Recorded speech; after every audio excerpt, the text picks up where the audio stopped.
नमस्कार दोस्तों, कहानी को पूरा सुनिएगा और कमेंट्स करके बताइएगा कि कहानी कैसी लगी। और अगर कहानी अच्छी लगे तो वीडियो को लाइक और चैनल को सब्सक्राइब ज़रूर कीजिएगा। चलिए स्टार्ट करते हैं। आशा की शादी को 6 महीने हो चुके थे।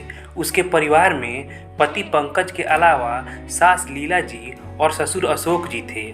छोटा और सुखी परिवार था। आशा का स्वभाव बहुत ही शांतिप्रिय और विनम्र था, जबकि लीला जी कड़क स्वभाव की थीं। आशा को हर बात में टोकना और उसके कामों में कमी निकालना उनकी आदत बन गई थी। 3-4 दिन पहले की बात है। आशा ने सबके कपड़े धोए थे और सूखने के बाद उसे प्रेस भी कर दिया था। अशोक जी और पंकज अपने अपने कपड़े देखकर काफ़ी खुश हुए थे। अशोक जी ने आशा की काफ़ी तारीफ की थी और कहा था, बहू, पहले हमें कपड़े दुकान से प्रेस करवा कर लाना पड़ता था, पर जब से तुम आई हो सब तुम खुद कर लेती हो, जीती रहो।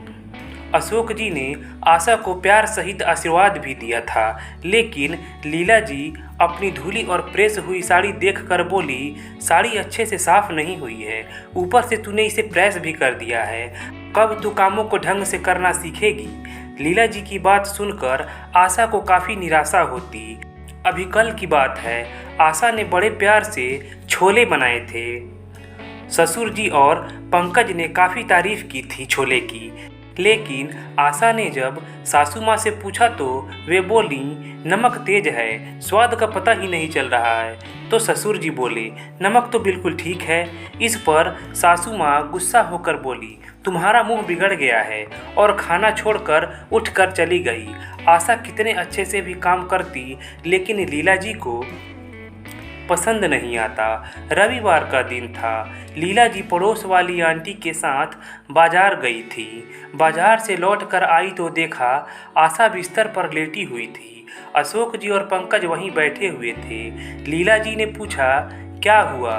अशोक जी ने बताया, बहू का बाथरूम में पैर स्लिप हो गया और वह गिर गई। उससे चला नहीं जा रहा है, पता नहीं मोच आई है या फ्रैक्चर हुआ है। पंकज ने किसी डॉक्टर को फ़ोन किया है, आता ही होगा। तभी तो मैं कहती हूँ कोई काम ढंग से नहीं करती। डॉक्टर विशाल ने आशा का पैर चेक किया और बोला, हैवी मोच है, कम से कम 10 दिन बेड रेस्ट करना होगा। आशा बेड रेस्ट पर थी तो घर के कामों की जिम्मेवारी लीला जी की थी। सभी डिनर टेबल पर बैठकर डिनर का इंतजार कर रहे थे। तभी लीला जी सब्जी और रोटी लेकर आई और सबको परोस दिया। अशोक जी ने 1-2 निवाला मुंह में डाला और बोले, लीला, ये क्या बनाया है तुमने? रोटियां कितनी हार्ड लग रही हैं और सब्जी में तो कोई स्वाद ही नहीं है। अशोक जी जैसे ही चुप हुए, पंकज बोला, आज तो पानी से ही पेट भरना पड़ेगा। तभी लीला जी ने कहा, मुझे तो सब्जी का स्वाद अच्छा लग रहा है और रोटी भी मुलायम है। तभी अशोक जी ने उठते हुए कहा, तुम्हें अच्छा लग रहा है तो तुम ही खाओ। और फिर पंकज भी उठ गया और फिर आशा ने भी पंकज से कहा, मुझे कमरे में पहुंचा दो। सुबह के ब्रेकफास्ट में भी ऐसा ही हुआ। खाने में कमियां निकाल कर सब थोड़ा थोड़ा खाकर चले गए। लीला जी कितनी भी अच्छी तरह से कोई काम करती, लेकिन अशोक जी और पंकज कुछ न कुछ कमियां निकाल ही देते। लीला जी 2-3 दिन में ही काफ़ी परेशान हो गई थी कि अब कैसे करूं कि इन्हें पसंद आए।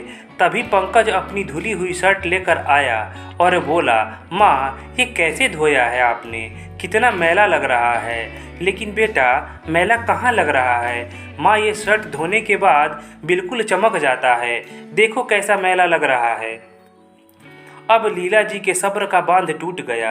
वे जोर जोर से रोते हुए बोली, जब मैं कोई काम अच्छे तरीके से करती ही नहीं हूँ तो आज के बाद मैं कोई काम नहीं करूँगी। दिन भर काम कर रही हूँ फिर भी ताने मिल रहे हैं। मैं अब कोई काम नहीं करूँगी, खाना भी नहीं बनाऊँगी। तभी अशोक जी सारी बातें सुनते हुए वहाँ आ गए और बोले, बस 4 दिन में ही परेशान हो गई बहू के कामों में। तो तुम हमेशा ही कमियां निकालती हो। उसे कैसा लगता होगा? जब कोई अच्छा करता है तो उसे अच्छा कहने से उसका मनोबल बढ़ता है, लेकिन तुमने तो कभी बहू का मनोबल बढ़ाया ही नहीं।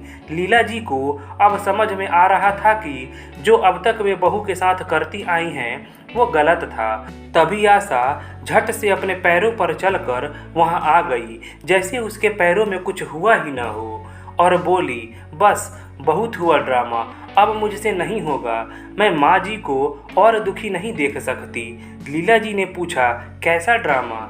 तब अशोक जी ने बताया, बहू के पैर में मोच नहीं आई है।